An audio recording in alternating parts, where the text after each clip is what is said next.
Intervenir, je pense que ce témoignage poignant, il traduit deux choses. D'abord qu'en France, on a, qu'on le veuille ou non, et de facto une hiérarchisation des victimes. C'est bizarre, moi, cette affaire-là. Je passe mon temps à dire que la société médiatique choisit ses victimes. J'en entends parler nulle part ailleurs qu'ici, sur BFM, sur LCI, sur tous vos concurrents, personne n'en parle, c'est bizarre. Ça fait la une d'RTL vendredi ou jeudi. Peut-être, mais enfin sur les médias télévisés, en tout cas, on n'en parle pas. Donc il y a une hiérarchisation des victimes. Imaginez que ça aurait été des gens qui avaient été expulsés, qui seraient issus d'une certaine diversité, qui transformaient en vaches sacrées. Ce que nous a appris, le système tout entier se serait mobilisé. Ce qui est amusant aussi, ce que nous a appris M. Kaloustian, parce que personne disait de quelle origine effectivement étaient les gens qui sont dans la maison. Je l'ai lu nulle part. Mais là, effectivement, le fait que monsieur identifie ces squatteurs comme étant issus de la communauté maghrébine, ça neutralise encore plus l'action. C'est-à-dire que dans l'idéologie dans laquelle nous baignons, intervenir serait presque raciste. Si on intervient pour les chasser, ça serait presque du racisme. Et donc, il y a une espèce d'inhibition par rapport à cela. La deuxième chose que je voulais dire, c'est que ce témoignage qu'on vient de voir, ça participe de l'ensauvagement de la société. Je m'explique. C'est que quand l'État et la loi sont défaillantes pour protéger les victimes, eh bien les gens se font justice eux-mêmes. Et écoutez ce que disaient les gens dont les chevaux sont massacrés et tués. Ils veulent prendre des fusils, attendre les gens qui arrivent dans leur champ pour se défendre, etc. À partir du moment où la loi ne protège plus, eh bien, il y a une tendance à se faire justice. Oui, mais il ne faut pas le faire. Il ne faut pas le faire, et on l'a dit à monsieur. Mais dans une république moderne, monsieur Pro, c'est inacceptable. Je entends bien ce que vous dites. Si vous voulez, c'est l'inversion de la charge de culpabilité. Bien sûr. C'est-à-dire que moi, je rentre, je commets un acte illégal en rentrant dans une maison qui n'est pas la mienne et en m'y installant, et c'est au propriétaire de la maison qui a été victime de cet acte de délinquance à aller devant les tribunaux pour obtenir son droit. Mais c'est un délire absolu. Et vous avez le déni. Ces gens-là, ils font partie d'une communauté qu'ils ont de la famille. Et ces familles de ces gens-là, jamais ils laisseront leur enfant dans la rue, se crever de faim, sans manger, sans boire, tout ça. Ce sont des bandits, des escrocs, ils violent. Vous parlez, vous dites ces gens-là sont d'une communauté. Voilà, c'est pas des gens honnêtes. De quelle communauté vous parlez? Vous dites ces gens-là sont d'une communauté. De nos communautés maghrébines. Hein. Dans la religion maghrébine, j'ai pas mal d'amis, des gens qui sont très honnêtes. Hein. Attention, hein, je ne suis pas raciste du tout. Hein. Voilà, c'est ce que je voulais dire. Hein. Mais personne ne l'est. Le fait d'avoir à préciser, le fait d'avoir à préciser voilà. Ça, c'est quand même particulièrement grave. Et ça démontre, ça illustre mon propos qui consiste à dire que parce qu'ils sont issus de cette communauté-là, il y a une forme d'inhibition, il y a une forme de peur, il y a une forme de phobie à agir. Et surtout, il faut qu'on donne des gages en disant attention, on n'est pas raciste. Mais là, il n'est pas question de racisme. Il est question d'une illégalité commise dont vous avez été victime.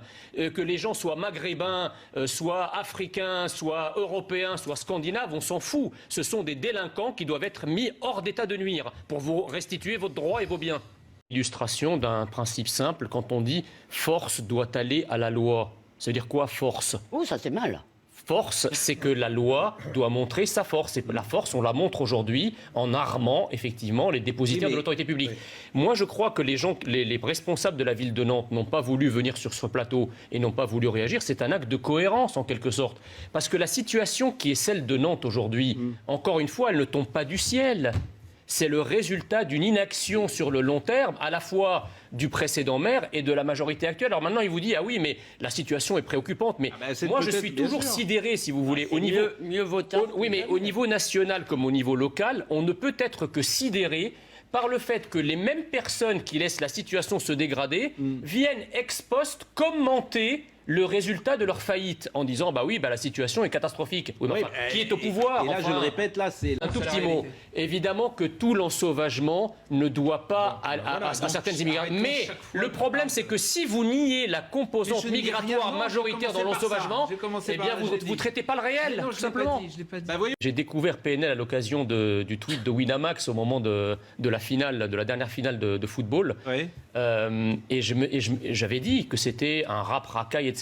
Je m'en étais pris plein la figure et aujourd'hui, je constate effectivement avec satisfaction en tout cas, que la description que j'avais faite de ce genre de rappeur, parce que vous savez, la guerre dans laquelle on est aujourd'hui en France, on parle de guerre identitaire, c'est aussi une guerre culturelle. C'est-à-dire que nous avons dans l'art une forme de rap qui est un rap ordurier, un rap anti-français, un rap racaille qui pourrit les cerveaux de nos jeunes. Moi, j'ai des enfants qui viennent à la maison et qui répètent les paroles qu'ils entendent dans les chansons de rap et qui ne sont pas nécessairement des paroles, je dirais, d'un français soutenu. C'est même plutôt un langage fleuri. Donc la guerre identitaire commence très tôt par ce genre de comportement, parce que bon, ce PNL est un exemple. Hein, ils ont des millions d'abonnés sur les réseaux sociaux. Quand Éric Dupond-Moretti dit Marine Le Pen ment éhontément aux Français. Oui. Sur quoi elle a menti? C'est plutôt lui qui ment éhontément aux Français. Oui. Quand il arrive devant le micro d'Europe 1 et qu'il explique aux Français, alors qu'on a connu un été particulièrement sanglant, que l'insécurité, c'est juste un sentiment, que l'insécurité n'existe quasiment pas, que c'est une illusion d'opinion. Je suis d'accord avec vous. Effectivement, des bases instinctives aux Français. Je suis d'accord avec vous. Ont quand même un sens, et je pense que la barbarie, effectivement, conformément à la définition qui vient d'être dite, elle correspond à une réalité. Oui, il y a en France des catégories, des zones de non-droit, des zones de non-France. Pas des catégories. Des zones. Vous auriez l'air de dire que c'est des... Non, mais on s'en... Mais non, c'est des...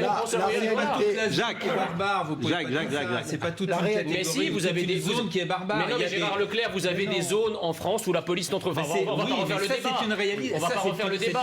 Il y a des zones inaccessibles où prolifère la criminalité, l'islamisme, etc. La réalité. Mais vous êtes marrants, alors vous êtes les Républicains, oui, alors oui, ils en parlent. Ils en parlent depuis le Karcher. Mais ils ont fait quoi? Ils sont ici pas d'en parler. Personne n'en parle. Et le Rassemblement national a fait ce diagnostic depuis des années et aujourd'hui, effectivement, la droite est en train de nous courir après. Monsieur Messia.